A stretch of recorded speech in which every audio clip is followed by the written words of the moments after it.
everyone, this is Destiny with Try's Guide to Games, and today we have Andro, the Guildmaster, and Try, the Raid Leader, for Registered Trademark on Lightbringer US, woo! To talk about choosing a main for Shadowlands.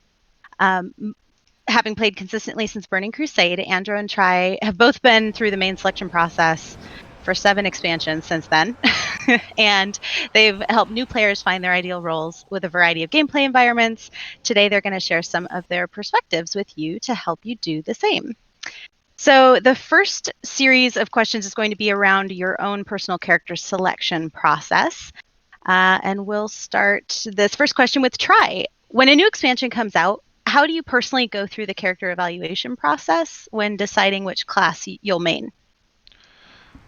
I just picked the best one, right? That's the easy answer. Yes, that's exactly right. So just do that, and we're done. Out of here. I think for me, it's always about having access to the broadest number of possible options. So I normally heal in our raid team, but the possibility always exists that I'll have to do more than that. You know, if one of the tanks doesn't show up, I need to be able to have a tank, I need to be able to heal, I need to be able to DPS if we have too many healers that night, or if we end up with 10 raiders, we have 3 healers stock. So for me, it's almost always has to be a class that does all the things. So historically I've been, I don't want to say pigeonholed, but like Paladin, Druid, Monk probably are the only options for me because I want to have that flexibility. So it's starting to think about role. Like, do you want to just DPS? Do you want to tank and or DPS? Do you want to heal and or DPS? Or do you have to do all the things like I do? So yeah, basically narrowing it down to what you want to have access to and whether or not the world you're in is going to be alt-friendly or not. How about you, Andro? Yeah, I feel like I'm pretty similar in that I normally tank for our raid team, so having that tank available is super important. And also being able to flex out of that position, being able to DPS. So normally, I try to play 2 classes, but like primary, definitely tank. At the beginning of BFA, I tried to convince myself that I was going to DPS, but it fell back to tank. So this time around, I'm doing the same thing. And just so that our viewers have some perspective, what are a couple of the classes that you've mained over the last few expansions? You go ahead, Andrew. For me, I usually always go back to like Paladin or Hunter. For the guild, for RTM, it's been almost entirely Monk. The first year at BFA, I played Paladin, and that was fun, but I just ended up going back to Monk and going back to Monk for Shadowlands. I played Warlock in Mists, which was a lot of fun, but most of the time in like group content, it's usually a tank, Paladin, or Monk recently. Yeah, I think everybody at some point has had a love affair with Paladin as a class. I played a Hunter, like, leveling, but my first real group content character in WoW was a Paladin. Mained him for a long, long time. And then Druid. I've dabbled as Mage and Demon Hunter just for funsies, but any kind of serious content only really as a Paladin or as a Druid. All right, and if you had to pick one personal favorite class for each role, DPS, heals, and tank, which would you pick? I'm picking a top favorite for each of the roles. Yep. Oh boy. I'm partial. I think the best and therefore my favorite healer in the game is Resto Druid. Tank, I don't know. I find that the bear is a lot of fun to play, but having spent 4 years healing Andro as the monk, I feel like Brewmaster Monk is in a pretty good spot. They always seem like, no matter what the tuning looks like or what the percentages of buffs and nerfs are, they're extremely mobile, they take big hits well, they have a ton of tools in their kit, so I feel like, in my mind, I don't really want to play one, but if somebody asked me what should I play, I think I would recommend Monk. Brewmaster seems to be where it's at. I've seen him do some miraculous things. Yes, that's true. Can confirm. What about DPS? Oh, DPS. You skipped one. Yeah, honestly, so I'm still, like, as we're having this conversation, full disclosure, I am still not 100% certain on my main for Shadowlands yet. I like Shadow Priest a lot. If I get stuck having to play DPS a lot, I would like it to be Shadow Priest. It's a lot of fun right now, and I know that it's like a polarizing topic. Some people hate the shadow changes, some people love them, but I think it's a lot more fun than it was in BFA. I did not like the trying to stay in the insanity window for as long as possible, but where it's at now is a lot of fun.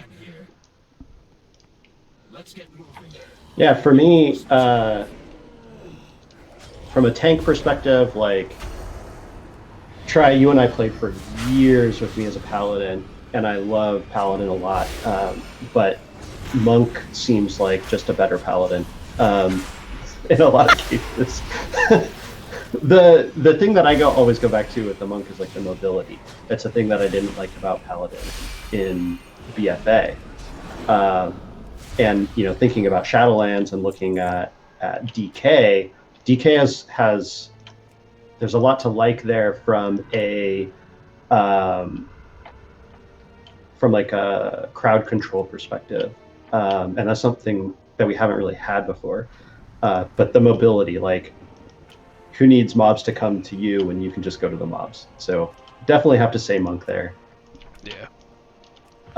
For healer, I've always liked Shaman. I like more rhythmic classes. The strength of Resto Druid in Mythic Plus, healed a little bit of Mythic Plus, is can't be understated. I just like the play style of Shaman a lot more. And DPS is kind of a toss-up. I change DPS based on basically like flavor of the month. I would say my favorite, the one that I always keep current, is Hunter. There's a lot of variety between the three specs, and I like that a lot. I like the mobility again with Beastmaster. Demon Hunter was a lot of fun this expansion, but yeah, definitely gonna stick with Hunter. Yeah, Hunter's hard to go wrong Excellent. with. So let's talk about the character selection process now. So during the process, what advice do you have for players who primarily do solo content? And also, if you want to speak to it, players who prefer dungeon content or 5-man content, players who plan to raid, players who want to participate in all different types. What are your recommendations there? Well, I think, this is something you'll hear both of us probably say a lot in the next 90 minutes, but the easy answer is play what you love. And people think that we're being sarcastic when we say that. That's not true. I mean, it's the easiest way to convey what we're trying to say, and that's, you can read the Wowhead guides and you can watch what Method's going to do and try to emulate it.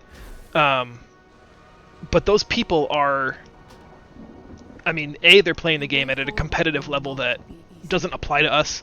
If you consider them peers, then you're not watching this stream. You know what I mean?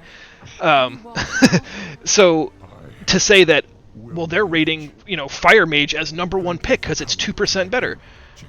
It's fine to acknowledge that might be mathematically true, but that shouldn't influence your decision at all, because A, they're playing at a level that's significantly beyond your ability, no offense, and 2, they're playing to be time competitive. So not only does it have to be best, it has to be best by a broad enough margin for them to ensure victory over, other competitors, and that's not our situation. So in the world where Fire Mage might be 2% better than Elemental Shaman, it doesn't matter. Like, both of those are going to kill heroic bosses with equal ease, especially the way we play the game. There's no advantage to be gained there. So what I'm trying not to do is insult players and say that you're all bad and stupid, but play what you like. In other words, find a class that resonates with you aesthetically, that you like the feel and the rhythm of.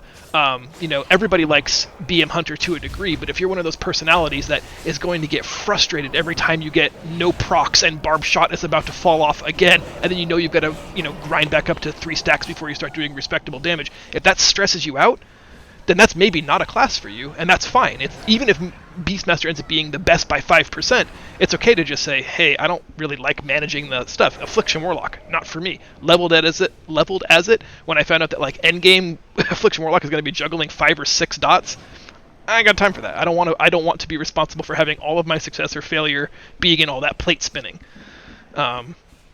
So play what you love basically just means something you're going to enjoy, something that you can comfortably execute at a level that you want to be playing the game at, and not falling into the trap of, I really like throwing meatballs as Elemental Shaman, but they say enhancement is better by 4%, so shit, I guess I have to do that.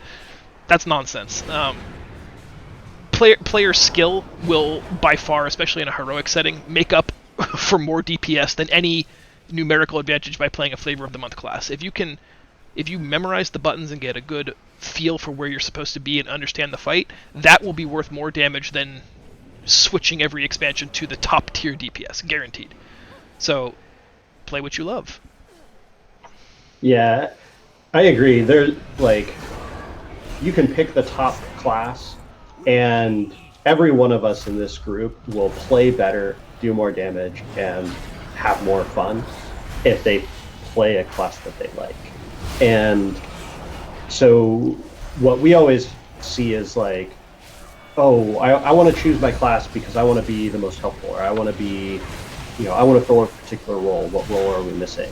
And even Demon Hunter or Monk or anything like that, we could lose that 5% damage, and it will be better. We will be better off if you just pick a class that you like. Or when I look at class from a solo perspective, what I tend to look at is something that gets you into content easier. It's hard to I play a warlock and I'm not going to be able to get into Mythic Plus groups. I'm not going to be able to get into raid groups because I'm playing rogue or something like that. That's a real risk and kind of contributes to that fun factor. But you still have to find something that you like. For me, I almost always pick off a secondary class with a heal spec. I just always, because I know that I can pug a raid, or I can pug a Mythic Plus group, or I can pug something and still be able to participate in that. Yeah, excellent. That's a good note too. I forgot to specialize my answer, I think, based on whether you're planning on soloing, doing group content. If you're in a guild, I think it's a lot more flexible, or at least should be ideally, to kind of play whatever you want to. But what Andro said is true. If you're living that pug life, or you only have 2 hours a week to play WoW, then there's probably one recommendation would be to consider something that's got two roles within their spec choices. Maybe playing just a rogue or just a warlock isn't great, because then you're stuck in that DPS role. Or if the DPS queue for Mythic Plus is 40 minutes, that sucks, because that's going to eat into your 2 hours real quick. So being able to specialize in something else, where if a pug group needs a tank, you can say, well, normally I'm Fury and I love that, but I don't mind being prot from time to time. If you can be comfortable with that, that's going to help out a lot in the pug world.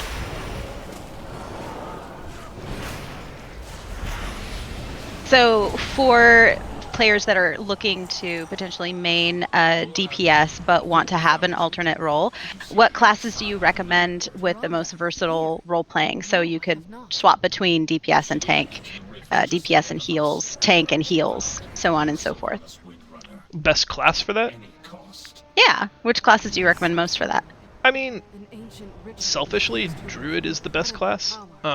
It's literally, it is the only class that can do all of the things. I mean, there are many specs that have damage, healing, and tanking, but there's none that does ranged, melee, tank, and heal. So if you were uncertain of what you wanted to play, or this was your first time playing the game, I think the recommendation of Druid is valid, because as you play the game, you can literally become anything that you want to. You're not stuck. If I decide to play a warlock and halfway through my first raid tier I decide I would really like to heal, I'm re-rolling. Like, there's nothing I can do about that if I fall in love with healing or the idea of wanting to try healing. Druid at least lets you sample everything. You may not always be the best at it, but at least the opportunity exists for you to try everything in the game. So that would be my recommendation. Yeah. There's a lot to say about like having 2 or 3 or like 2 DPS specs available. A lot of people like it or not do look at the rankings and are disheartened or have less fun because their numbers are just going to be lower because that's where they are at. And having 2 DPS rankings or specs it helps you make yourself feel better about that. Like Yeah. that's kind of why I'm going shaman for my alt. I have a heal spec that I can get into raids with, and I'm really loving enhancement. But if we need to push a 15 or whatever, and elementals where it's at, then I have that in my toolkit, right? What if someone in the guild demands you play a particular role? That's never happened to me before. You will tank and you will like it. Yep. We've had the opposite problem where someone was so ambivalent they wanted leadership to choose for them, and that's when we invented the Wheel of Specs. yes, we did, and the result was Pally. Mm-hmm. Which is really the best class. It's up there for sure. So I'm pretty excited about this question because I have played the same mage for 15 years or however long we played this game, and I think each of you have all of the classes all geared to the teeth and maxed out and leveled up and ready to go. So are there benefits to maining the same character and class from expansion to expansion, or do you suggest playing different things? I think there's value in it for sure. So barring massive class rework, you're developing muscle memory. So I don't know that in your example, Frost Mage has had small changes since Legion, since the beginning of Legion, so over the last 4 or 5 years, only small changes. So you learn that your basic rotation is a ton of Frostbolts, occasionally a Glacial Spike, and watching for procs, which means that you can put those buttons on your key binding somewhere very comfortable, and hopefully it becomes second nature, where you're not looking at UI elements to tell you that you've got a proc of fingers, you're not looking at your keypad to watch and make sure that you're mashing 114, 114, 114. So I think, you develop that muscle memory, and I think that's what frees you up to start paying attention to the encounter at large. I mean, I remember there are moments where we'll go back and you'll be raiding a boss, and you'll just tell me, "Oh my god, did you know that there's a gargoyle that flies in there?" And it's like that. Yeah, he's been there every fight for the last 18 months, but you finally became comfortable enough as a player to look around and be like, "Oh wow, there's stuff happening here besides just my tiny little player circle and not standing in fire while I make sure I hit Glacial Spike every 5th cast." So I think there's value to that for sure. Plus, you understand kind of the design philosophy of your class, which they tend to sort of adhere to, so that even if they radically change your spec, you still have a sense of its soul. So new changes are going to be easier for you to adapt to than someone who's coming to it cold. I don't know. And then, you just become. I think it helps you become also an advice giver. If there's somebody in the group that is looking to play your class or needs advice on your class or your spec, it's nice to have someone who's, been playing that for a while. You get someone. Oh yeah, I'm pretty sure I haven't given any mages in our guild any advice on how to mage. But we have a couple of people in our guild who have played warrior for 4 expansions, and it's if you want to know about Fury, they've got you because they've played it inside and out through every iteration that it has existed. So I mean, there's value in that for sure. What do you think? Yeah, I think there's a lot of value. Especially for me tanking, I tried swapping to DK kind of later on in BFA, and it's you just get into situations and I have no idea what I'm supposed to be doing. I'm pressing buttons, I have no idea what I'm supposed to be doing. Yeah. And that autopilot that you can do really helps pay attention to other things. So when, like, for example, in a Mythic Plus, like if somebody who we won't name pulls a bunch of ads, like I can be paying attention to that because I know the rotation, I know what I'm doing, I'm comfortable with it. And it takes a long time to really get that going. For my alts, like learning how to play Shaman, I ran a couple of Mythic Pluses, and it's just all over the place. It's crazy. I have no idea what I'm doing. Which is kind of why, like, for me personally, why I'm forcing myself to go a different class, because I want that. I don't want to be stuck in the same two classes every expansion over and over and over again. I do want to try something new and have fun with it. But with that comes a lot of craziness. Most definitely. So how important do you think is race to character selection? I've heard that some people are suggesting race changes if you already know what class you want to play, but switching to that. So I'm just curious to get your insight into race for character selection. Is it important to pick the class? Is it more important to pick the class over the race? I have a very passionate, immediate reaction. Also, your video froze. You may want to reset that. No! Yeah, sorry. So my gut reaction and my advice to people is it matters 0%. If you want to be a panda mage, then be a panda mage. If someone gives you a hard time that, you should have been undead because the undead ability is great in this one fight, and now you're missing out on 0.5% DPS because you're a nub. We as a group will never play at a level where that it matters, and I think, again, you're talking about 200 or 300 people for whom race makes a considerable mechanical in-game difference. And usually when one thing becomes so prevalent, it gets nerfed anyway. So, I mean, the example is Arcane Torrent. When it was in Interrupt, it becomes so prevalent that everybody becomes Blood Elf. Blizzard is watching that. They see that everyone has gone Blood Elf because of this mechanical advantage that is just measurably better in every way, and they beat it into the ground. So now you paid for a race change for Belf. I don't know. Yes, if you're a Flavor of the Month hopper, I don't judge you. There's nothing wrong with that playstyle, especially if that's how you're having fun with the game. But for everyone else, the small mechanical advantage in-game based on race choice is never going to be worth it in my mind, especially if it's re-rolling or paying for a race change. I would tell you, no, pick your race based on the aesthetics, the in-game feel of it, or even if there's just a fun perk to that race, like the Volpera's traveling caravan setting a rested XP area. That's huge. Like, that's not ever useful outside of leveling, probably, but I like that a lot, kind of irregardless. So if they've got the Mechanome lockpicking finger, that's cool, man. If that fits the class fantasy of what you want out of the game, then it doesn't matter whether they're 2% mechanically behind in DPS or in throughput. I think it goes back to play what you want. Yeah. You're getting all excited with this Volpera talk. Sorry, bud. The only thing I think, like, I completely agree. Numbers are largely irrelevant. I did swap my monk to Kultiran from Panda, but like, it doesn't really mean anything. The only thing that I think of from a quality of life perspective is if it's possible, I will likely never play a ranged class again that's not a Widow because of the cast time pushback. Like, just as a solo player, as a caster, that's fair.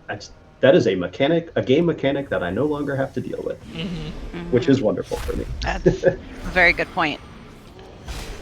And since each of you have intimate knowledge with all of the classes in the game, which classes do you think are more or less suited to experienced players? Like, if someone was brand new to the game, is there a character that you would direct them toward, probably a hunter, versus someone who's really experienced and interested in trying a new, more challenging play style? What would you suggest? Well, I think they've changed.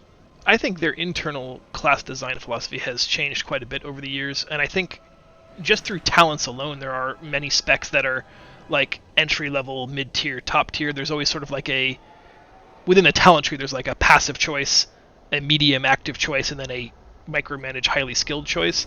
So for the most part, I think, if you picked any class because of aesthetics and class fantasy, you could probably find a way to gear and talent it where it's very simple to play. And that's also really subjective. A lot of people will tell you, play BM because it's the easiest class in the game, which I think is not an impossible or unpopular opinion, but we go back to the what if you hate having to watch barbed shot and you don't like having to stack a crit to make sure that you're getting those charges refreshed every so often, then suddenly that class doesn't feel super easy to you. So there is a matter of subjectivity to it. That being said, I come back to Druid. I think Feral gets a bad rap at being way complicated. It is harder to play. Balance isn't so bad. Priest, Holy Priest if you're going to heal. BM Hunter if you're going to DPS. And Prop Paladin if you're going to tank. How about that? Nice. Yeah, I definitely like Paladins are pretty straightforward. A lot of the, like, what I find is like the class of DPS or the economy of the DPS, whether it's like a GCD based or a builder spender or like a proc based class like Fire Mage. I like, and I tend to do better right out of the gate with the builder spenders, which is a lot like how Druid is. And I do very poorly with the dot classes like Affliction, Rogues, and Feral. Demon Hunter is another super good class to pick. For new players, I think like self-sustainability is super important. So hunters are really good at that with the pets. You can save yourself quite a bit of pain. Anything that can heal themselves, or like demon hunters with a lot of leech. So druids are great in that. Or just play a night elf. Yeah. Awesome. All right. So before we move on to audience Q&A, let's talk about advice for new players coming to Azeroth for the first time. As a guild leader and a raid leader, what advice do you have for new players who are looking for a new community to experience Azeroth with? Just have fun. Yeah, I mean, I know that's sort of our prevailing advice, and that's not always easy to hear or understand. Find a home. I've heard the expression "find your tribe." I think that's appropriate here. You have to go into it if you have no friends that are playing the game actively and you are literally just in the guild finder tab. I think there's the misconception that whenever you join a group of people who are playing the same thing, that you guys all have to be of like mind. Like if they're playing WoW, that they're automatically your people. I don't feel like that's true. And I think that there's also this assertion subconsciously that you have to make whatever situation you end up in work. You're forced to grind it out and make it work. It's totally fine for 2 people or 12 people to get together, try something, and say, actually, this isn't working for me. You guys are abrasive and rude or not super friendly, or you guys are, you think you're a mythic guild, but you're barely clearing normal. It's okay to look at something objectively and just say, this isn't for me, or I'm not for you. And then just move on to the next thing. I think if you're exploring, you have to choose all of your options. Once you find a home, it's a lot easier to stay there and figure out, what your next moves are in terms of, integrating yourself in that guild. But if you're just still in the shopping phase, don't just accept the first thing that comes along, and try to have fun. Find somebody that's got goals that align with yours, and if they advertise as a PvP guild and you hate PvP, then right off the bat, you already know something. That's not a guild for you. Yeah, a lot of it's just have fun. If you're not playing with people that are having the same type of fun as you are, then cool. Like, that's okay. It's real hard for like introverts and stuff to put themselves out there and to try to meet people and try to get into a new group. For RTM, a significant number of our of our people are just, friends of friends, or we put ourselves out there and say, hey, we want to help people play. And we've met a whole bunch of random people that way and have had a lot of fun. So, I think we've been pretty successful in being, the group that goes and seeks out people who are looking for friends. And it goes a really long way. I will say, as Guild HR, it goes a really long way to be cool, to be polite, to be friendly when you are in pugs, because all of the people that we have gotten through that process, through people that have joined us for content, have been entirely based on the fact that they were friendly, they were welcoming, they were engaging, they weren't disrespectful, belligerent, or rude. So if you were trying to get into RTM, be polite. If you like that belligerent, rude behavior, some of our players will probably really enjoy you, but you probably won't get a guild invite. So when you're looking for your tribe and you're pugging and you're experiencing these groups, if you find a group that you're having fun with, make friends with them and ask for a connection, and maybe it will turn into a guild invite somewhere down the road. Yeah. If you want one of our Christmas cards. Right. Well, if you want to get on the mailing list, you have to be cool, because only cool people get on our mailing list. All right. So do you have any advice for someone interested in starting out as a first-time raider who might not be specifically new to the game, but is new to being a part of a raid team? I mean, same advice as we've just been espousing, really. My number one advice to them specifically would be, don't be intimidated by the idea. We have found, talked with, interacted with people who didn't really think that raiding was for them because it seemed unapproachable, or because there was the assumption that you already had to be at a certain skill ceiling, or that if you didn't already know every aspect of the class and every aspect of the fight, that you weren't going to be, welcomed. And I feel like that might be the case for some people. Like, I'm not going to apply to Limit tomorrow and have them be like, well, where are your 100 percentile parses? And I say, well, I don't know what a parse is. Yeah, that's not going to go well for me, probably, so there's a little bit of aligning expectations, but find people that are welcoming. There are many people out there that are willing to teach and are just happy to have, a social friend that they can instruct. Be open, listen, learn what you can from other players, but don't be intimidated by it. And if you find one of those rogue groups of people that make you feel bad about not knowing what you don't know, then they're not the right people. That's not your tribe. And I promise not everybody's like that. But if you're looking at it, was this just as a player in a raid group, or as someone looking to start a raid group? Just joining a raid group as a first raider. I think that shouldn't be it. The intimidation factor should never be a barrier to entry. I promise you, not everybody's mean. That's a 50 DKP minus video.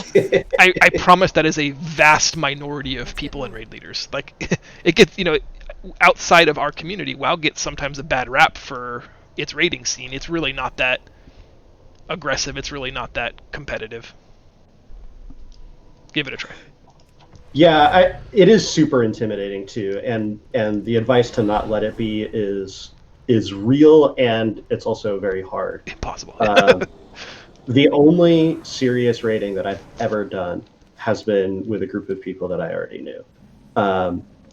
And I've tried to get into groups in the past, and yeah, like, it's fine.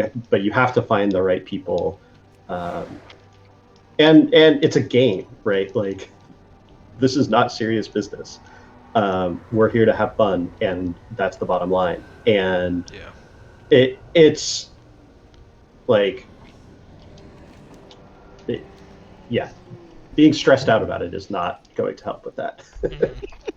But yes, we don't like to have fun at all. All those things you're afraid of, don't be afraid of them. It's that simple. Yeah. All right, so since you had kind of started to answer this, if someone were interested in trying to get into raid leading or potentially running their own raid group, would you have different advice for them? It's a little bit more complicated if you want to start your group from scratch and lead people, because, just leadership of any kind, there has to be, you either have to have a personality that people are going to be drawn to or respect. You have to be able to say something that people want to hear. which often comes from knowledge and experience. Sometimes charisma can carry you a long way, but you either have to be very knowledgeable or very friendly.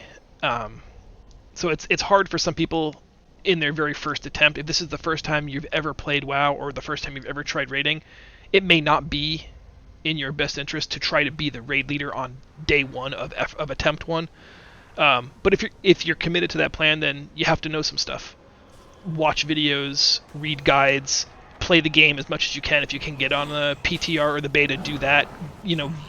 Get as much advanced knowledge as you can. That way, when people ask you questions about the fight or about a class, you don't go, I have no idea. If you have any kind of reasonable answer, that I think creates trust. This is a guy who understands what he's talking about, at least to some degree, or I trust that he will be able to find the answer for me. And then just look at the basics of the class. Figure out how many healers you need, how many tanks you need. If you've got 11 people in your soon-to-be raid team, you can't have 5 tanks. The basics of 2 tanks, 2 to 3 healers for a group that size, the rest of them DPS, making sure that there's considerations for not having too many melee or too many ranged in the event that you have to split them for some raid mechanic where you're going to require one or the other.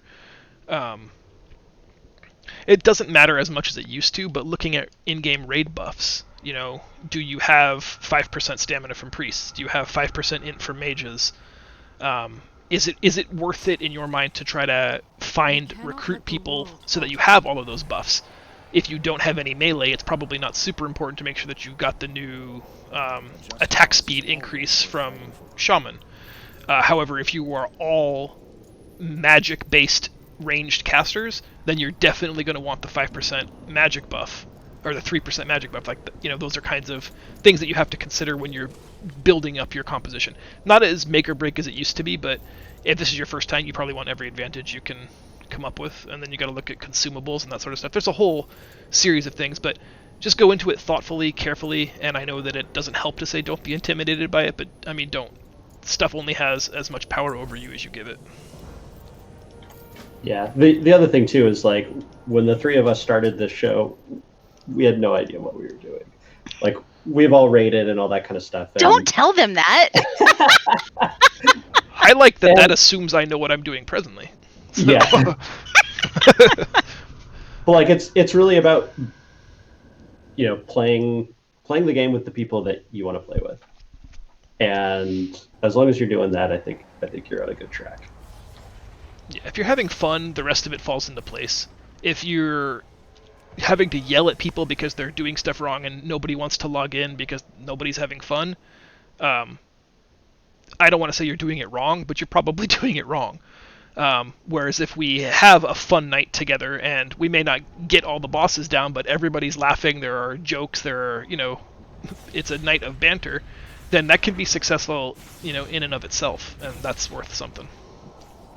So this is actually kind of a nice segue to the next question, because not all players have access to the same amount of playtime available. So do you have any suggestions, just because real life and work and things like that, do you have any suggestions for maintaining 2 viable specs on the same character, or maintaining 2 different characters if your playtime is minimal? This expansion is going to be better for us than maybe it's been in a long time, so it's definitely more viable than it has been in the past to try to keep 2 characters current on a limited play schedule, or to have main balance. In my case, it's going to be about, in this expansion specifically, but I think you can apply the rules to everything else, is focusing on things that increase player power as your priority. So if you only got 1 hour to play, then you're going to want to make sure you're farming your legendary in the context of Shadowlands. After that, you'll want to work on probably your renown for conduit gain, watching your item level. It's about maximizing those advantages. If you have only 2 hours to play, it may be more beneficial for you to try to get into a high key rather than farm 4 or 5 zeros. If you can do 1 plus 3, week 4 or 5 in the expansion, that's probably going to net you bigger results than doing 4 zeros, although that may or may not be true based on how the chest works, the vault rather. It's just making, I think, Andro can probably speak better to this because he's more efficient at just literally sketching out a spreadsheet if you have to have that kind of organized thought, but that you can literally just tick off things that need to be done in game, because a lot of them don't take very much time, especially in this expansion coming up.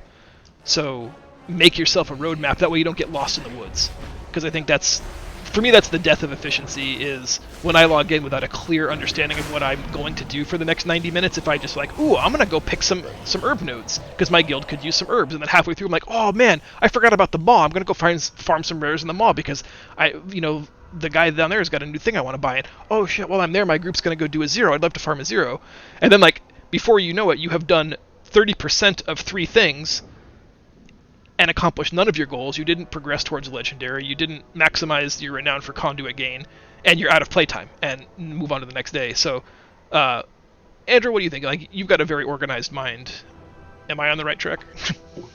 Yeah, like from a game design perspective, right? They want, like, I would imagine that Blizzard has like mapped out tiers of how much playtime content should get you, and I would bet that to get to that 80% mark, you can do that in a couple hours a week. And it's really just doing the content that the game lays out in front of you, and just picking what you want to do at any given time. So in Shadowlands, it's going to be a lot less daily focused, which is great. So that weekly login, like, and it kind of started with BFA with islands, right? Like, if you did no neck power, like Azerite power gain, except spending 20 minutes doing 3 islands, then you were at above average. Like, Yeah. it was just as simple as that. And like, people have this mentality of min-maxing stuff, and it's easy to get into, and that's fun for a lot of people. It's fun for me. But for my alts, I do the bare minimum of content that's not like whatever it is that I'm trying to do. So like for Mythic Plus, I want to spend as little time, like for my Shaman, I want to spend as little time doing other content as possible so that I can go play Mythic Plus. And, if you have one character or an alt, like, I would think about it in the same way. Like, spend as little time doing other things so that you can go raid, and that's where you dedicate your time to have fun. You're going to get your gear, you're going to get progress through that. But like, trying to min-max, spending 6 hours trying to get higher levels in Torghast or whatever, is, like you said, it's just going to waste your time. And if you have the time left, it's super, super fun. I know I'm going to be doing that. But Yeah. Focusing on what's in front of you, on what the easy stuff is actually valuable. That is, WoW has 8 million players, or however many million players. 80% of them have that mentality. Yeah. All right. So we're going to start our audience questions with, when you have guild members and raiders who aren't sure what to main, Zell, how do you help them come to a decision? I mean, so everyone who knows us has probably at one point in their career with us been told, play what you love, because that's genuinely how we feel. But the real answer, which sounds disingenuous, but the real answer is, if the person is completely ambivalent, and we're talking strictly DPS, so we've ruled out the possibility, like, we either don't have any tank spots or healing openings, or this person doesn't want to tank or heal, we're talking strictly about DPS, then it might come down to utility. If we're missing the 5% stam buff for priests, like, a question might be, how do you feel about Shadow? Is that do you like ranged? Do you like managing dots? Is that interesting to you? If the answer is yes, then, like, I wouldn't say nudge them, but at least say, hey, there's an opportunity here. This is a buff that the guild doesn't have as a group. You could be filling a spot here. To at least offer that as advice. I try not to steer people in any particular direction, because you're then responsible for their happiness, which is a little scary sometimes. But yeah, I think if all other things are equal, then look at what the group needs. And some of our raiders specifically have kind of just said, look, what does the guild need? I'll play whatever, I just want to be useful. And, I mean, that sounds like a pain in the ass, but it's a gift. This is a person who's going to have fun just because he likes the group of people that they're in, and is willing to do whatever role makes the group better as a whole. And so that's very cool to have people that are of that mind where it's, I genuinely don't care. There are a few people who will say that hoping, oh, please say BM Hunter, please say BM Hunter. And it's like, I think Rep Paladin, no, I wanted to play Hunter. And it's like, gotcha, play Hunter. Yeah, so I think if all other things are equal, there's no clear choice, then look at what your group needs. Yeah, utility, do you have a Warlock? Sometimes just health stones, another battle res, and the ability to summon people to the raid is worth its weight in gold. So, if somebody says, I was thinking about playing ranged, I don't really have a preference, do we have a Warlock? No? Then, hey, have you ever tried Warlock? It's a great caster, and you know what? It's super useful because of summons, and lock cookies, and soul stones. That's my 2 cents. Fun first, and then utility after that. And then we can say we only bring you because of the summons. That's true. And because we love you. Yeah, I agree. Like it's super hard to answer. Like it really is just play what you're going to have the most fun is playing. Like yeah. One point I'd like to add to that. Sorry, Andrew, I don't mean to interrupt you. No. What Andrew's saying is true, and there's a reason beyond us seemingly being lazy about it or not wanting to be responsible for other people's happiness, and that's that as we play this game, especially in the very beginning of a brand new expansion, Tier 1, there will be points where stress is going to become real. We're going to see some fights 10, 15, 20, 30, 50 times. And so if you're not having fun with the people that you're playing with and you're not having fun with the class you're playing, then those wipes are going to get so much harder and so much more stressful than they need to be. Where if you're kicking yourself in the head because you hate dot micromanagement, and this is the 40th time we've pulled Coven, and you hate having to multi-dot 3 targets, then these are all things that you should have considered before we got to raiding, because the act of raiding can sometimes be stressful. When I tell you guys, hey, we missed the timer again, I know everybody's alive, but go ahead and wipe it up. We're not going to get there.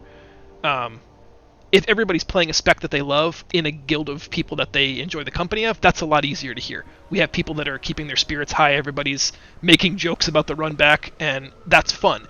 If somebody's kicking themselves because they strictly rerolled to Flavor of the Month spec and they're like, oh man, the boss is at 90%, but look at me, I'm at 100 percentile parts, I'm carrying this group, blah, blah, blah.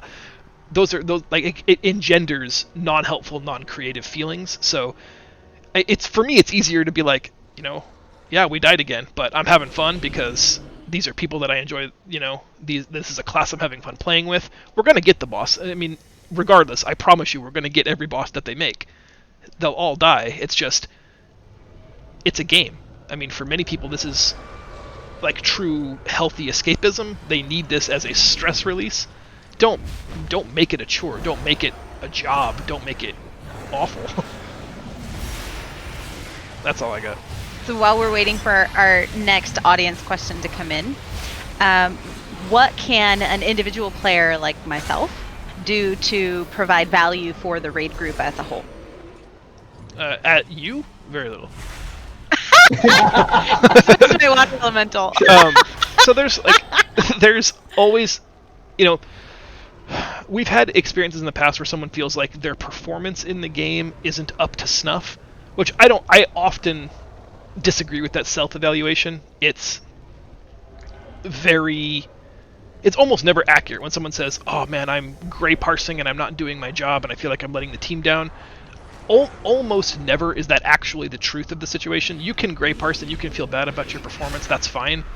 But very, very infrequently is it going to be one of those circumstances where I have to come to you as the raid leader and say, hey, the reason we're wiping is exclusively you need to get better. I honestly don't think that's ever happened in 4 years, however long we've been doing this, where someone has needed deliberate, I'm going to die, counseling because they're that bad. It's so if you feel like you want to contribute in a different way, or you're not sure how to contribute beyond just being here every day with a good attitude, which I think That's my only expectation of people, is show up on time, do your best, and keep a positive mental outlook. That is already more than most raid leaders are ever going to get. So, yeah, if there's more that you feel like you need to be doing, then there's always the option of like helping farm raid materials, because we're going to go through, again, especially in the early stages of a tier, or especially at the beginning of a new expansion, we're going to need to create those stockpiles of food, flasks, pots. So if you're worried that the group doesn't like you because you're a terrible DPS, you know what we do love is raid consumables. So if you want to spend an hour or two farming up fish so that Andrew doesn't have to, or if you want to spend an hour gathering herbs so that I don't have to, we get to make Vantis runes for the group, and you're everybody's hero. You know, if you can supply the group with enough flasks for a whole night of gaming, then the damage that you've done is essentially more than anyone else, because you've just flasked the entire raid. So if you feel like you need to produce a material contribution, then helping us get consumables for raid is awesome, but mostly just be on time, bring your smile, bring your positive mental attitude, and that's how we kill bosses. And if not, we have a ton of fun doing it, so it's also a win. Anything to add, Andro? Nope. Try covered it pretty well. Awesome. All right. Are there any other questions or feedback if you guys like this and this is content that you'd like to see more of, or if you have a suggestion for next Sunday, let us know. We've got a couple more minutes. Other than that, I don't have any other questions already prepared. So who's excited for the expansion in, what is it, 8 days? Yeah. I'll serious. finally get beta, although it won't be beta anymore. Yeah. Oh, I mean, John, you didn't, I was going to interject. When you were talking about like, oh, jump on the beta and prepare, I was going to ask the question of like, well, you know, John, I don't know if everybody on this stream knows what beta is. Zell got his beta invite yesterday. Awesome. Oh, just in time. I still haven't gotten it. I'm super jelly. I don't know where to find this underground quest. The one thing I would like to add, if we've got viewers who haven't completely tired of the sound of my voice, is we talked a little bit about like the expectation of 1%, and I don't know if we helped anybody who needed help figuring out what they wanted to play make a decision in that way. But what I will say is, even if you've already decided on the character and the spec you're playing, there's a thought process here that I think is important that you understand how I look at it, so that you understand when I'm giving you advice where that advice is kind of coming from. The 1% mentality of, well, this is what Wowhead said, is almost never going to be a valid reason for me to ask you to do something, or for me to validate your wanting to do something a certain way. We have several players, highly skilled players that are much better than I am, who are very interested in their parses, and I think that's fun. But when we have failed to kill a boss for the 4th time and they're linking their 99th percentile parses, that's not helpful to me, and I don't care. If collectively the team isn't winning, then I don't care what you as an individual is having success doing or not doing.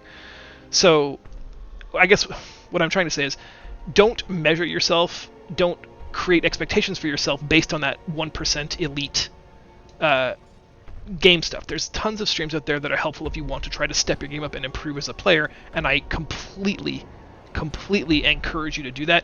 Getting better is never a bad thing, but if you don't want to play Feral Druid, but some streamer is like, man, Feral Druid Shadowlands is going to blow shit up, they're the best, and if you don't play it, you're doing something wrong, and you think, I don't want to manage all of those dots, I hate snapshotting, I don't understand half of what I'm doing, playing Balance will still be just fine. Even in Mythic, playing Balance will still be just fine. There was an example from Legion when Rune of Power became the default go-to for mages, and I had to talk this through with Destiny a little bit. There were there were 3 choices in the talent row, obviously, but there were only 2 real choices. The first one was Rune of Power, which is an activated ability. You had to channel and cast this circle on the ground and then stand in it for the entire duration, and it gave you a significant boost to your damage. The competing talent on that row was Incanter's Flow, which just ebbed and flowed between like 4 and 20%, giving you some measure of bonus therein. And the group that we were playing with at the time would give her and the other mage we were playing with shit all the time because Incanter's flow is subpar. You need to learn to play with Rune of Power. It's 7% better. Look at these sims. And those people were not wrong. It is, in fact, or was at the time, 7% better than Incanter's flow. The problem is... if you stand in it. Exactly. That's the problem with all of these bits of advice, is that these bits of advice are being given to you by world-first people. People who are so good at this game that someone literally pays them a livable wage to continue playing this game. If you're that good at it, then great. I bet you're not. I bet I'm not. I bet most of you aren't. So take their advice with a grain of salt, in that if you can't execute at that level, then some of the advice they're giving you is not super valid. It would be like taking dieting advice from Mr. Olympia. Like, what he's doing is successful for him because he's at the very top of his game. This is not practical, applicable advice for you. You need to just, look at the calories in versus calories out, and if you're looking to lose weight, you have to eat below maintenance calories. It's that simple. Boom, you're done. Looking at his advanced techniques isn't going to help you. So in that same example of Incanter's Flow versus Rune of Power, Destiny couldn't find a way to reliably stand in Rune of Power. It didn't happen, and her DPS tanked as a result. And I don't remember who wrote the article, but somebody took it apart mathematically and said on a 4-minute fight you'll get X number of runes of power. If you screw 1 1/4 of those runes of power up, then you've actually taken a DPS loss by talenting into that. And so the advice, the takeaway is talent, gear, make those decisions based on something that is a goal you can meet. Set goals that you can achieve. Don't put them up in the stratosphere and then be disappointed when you can't meet them. If you know you can't act on this active talent, if you know that it's not going to be something you're going to manage well, take the passive talent. It's that simple. The active talent is only better if you can execute against that goal at 100%. If you're only executing against that goal at 50%, you screwed it up. You're actually doing less than you would have just taking the passive talent. And so that's kind of my thoughts, my modus operandi for all of raiding, all of WoW, is just let's be real about what our expectations are, what our goals are, and how can we achieve them, because there are people who can clear Mythic with just passive talents. It doesn't, you know what I mean? Setting yourself up for that unrealistic expectation of, oh man, I have to get all of these items because I have to have this perfect combustion window because they tell me fire is best. But if you can't do that, if you can't get 11 critical hits in your combustion window and you're only getting 7, then you're way better off doing frost and executing frost well. That's all I got to say about that. Tell us how you really feel. Yeah, it's one of those things that just gets lost in translation, and there's just, I don't know, I've been watching a lot of streamer and recorded content for Shadowlands, and I just feel like that's, some of them don't give you that asterisk. Like, they tell you these are the best, play the best, and that is useful advice. It's helpful for some players to know like what the best and the worst specs are, but in most cases the variance between best and the worst is very small, especially when you factor in player skill. And so I just didn't want anybody in our group to ever feel like there is, in my list, there isn't a best and the worst. Even the worst spec played by our best player is going to outperform the best spec being played by our worst player. Yeah, when I try to learn classes and stuff, I will echo this all the time. Like, I go almost pure passive. I want the execution to be as simple as possible. Yeah. Like, Enhancement Shaman is a great example. There's like 7 or 8 buttons that you have to press at any given time in the rotation. But I'll pull that down to 5 because I can learn it better and play better at it. And then once you're comfortable and get that flow automatic, like, yeah, make it a little bit more challenging. Get that 1 or 2% edge that the higher level talent will do. But I do agree that you got to figure out what you like, what you're good at, mm-hmm. and what makes you happy in playing that class or that spec. Yeah, because rating's not against a target dummy. There are so many other moving components where if you have to watch your keyboard, methodically for every little proc and for every micro action, then you're missing a lot, and you're probably going to die. And that brings us back to our favorite point, that a dead DPS does 0 DPS. So, are you sure? I am 100% sure. Very, very true. Hard lessons learned. Yes. I'd rather see like the worst suboptimal survival hunter still alive for the kill than a guy who executed his opener on fire and then died standing in shit. But that's just me. Awesome. Well, it doesn't look like we have any more questions. Is there anything that either of you would like to share before we wrap up for the day? Just super excited for Shadowlands. Yeah. Woohoo! For the guild, I guess now's a good time as I need to talk about it. We have a spreadsheet for classes, specs, for our first raid tier. If anybody needs to make changes to that, let's do that sooner than later. I know that there's still time to level in gear and alt before Shadowlands, but I'd like to start getting an honest-to-God impression, at least, of kind of how many players we have and what they're playing. So we asked, I don't know, 2 or 3 months ago, and I think we ended up with 30 people on the list, which is a full raid group, but there were some undecideds or some people like myself who were listing 2 or 3 possibilities. It's close enough. I think maybe we can start looking at narrowing it down to this is the person that I'm playing, just so that if someone, let's say the Zells of the world, come to me and say, what do we need, I can give him an honest answer. And not just, well, I think we've got 4 mages, and then it turns out we have 4 hunters and 0 mages. Who knows? That's but yeah. never happened in Zelda before. That's the only thing I can think of. And I don't know what we're doing tonight for RTM stuff, but next week I was hoping maybe we could get enough people together to just do a shake off the rust and dust and try a raid with as many people as we can get on from the list, just so that we can eliminate somebody who is trying a new spec for the first time and sees it in a raid scenario and says, oh shit, I hate this. Because there's still, if we get that done on Wednesday, there's still time to level and gear somebody before Shadowlands release, where I'd hate it to be like in our first Mythic 0 in Shadowlands, someone goes, oh, I really don't like this. Because then it's not too late, but it's very late to start changing stuff around. So maybe Wednesday we can get a raid together. But I don't have anything else. And for non-guild members, I'll go ahead and put a link to the website that has more information about the guild if you're interested in learning about it and want to reach out. You've got battle tags for Andro, Tri, and myself, and you can always find us on Discord too. All right. Yeah, I guess that's it then. Thanks everybody for watching. I really appreciate the turnout, and I appreciate Thanks for joining us, Andro. Question singular. Yeah, thanks for having me. Of course. I'm glad this worked out. Alright, I'll see some of you online tonight, and the rest of you next time we stream. Take care, everybody. Have a good one. Hi, everyone. Guys. I